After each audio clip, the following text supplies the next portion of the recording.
এবং বিজ্ঞান মেলা যে সবাইকে স্বাগত। আমি জুনাইদ ইসলাম আর বিভাগ সরকারি কালে উচ্চ বিদ্যালয় দশম শ্রেণী।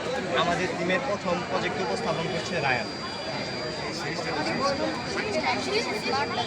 একে আমার নাম দিয়েছি এটিতে ব্যবহার করে হচ্ছে আধুনিক সেন্সর আর্ডনো ওনো এবং সার্ভো। আমরা যখন একটি ময়লা আধুনিক সেন্সর করি তখন আর্ডনো বলতে সিগন্যাল সরাসরি তখন সার্ভো মোটরে এসে যায় এবং অটোমেটিক খুলে যায় বা অটোমেটিক আমাদের একটি আমরা ধরলাম অটোমেটিক খুলে গেল ফেলে দিলাম। আমরা যখন বাস্তবায়ন করে লাগাবো তখন আগ্রহের সাথে ময়লাকে বানাতে পরিবেশ খুব করতে খুব সাহায্য করে।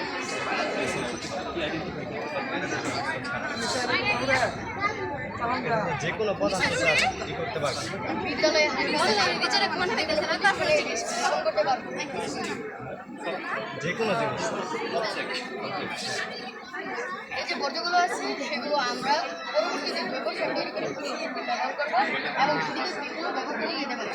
আমরা যে সমাজে এই রাস্তাঘাটে বিভিন্ন ল্যাম্প থাকে, ল্যাম্পের নিচে আমরা এটি বাস্তবায়ন করবো সোলারের মাধ্যমে এটি কানেক্ট করবো, যার মাধ্যমে আমাদের বিদ্যুৎ সচল হবে।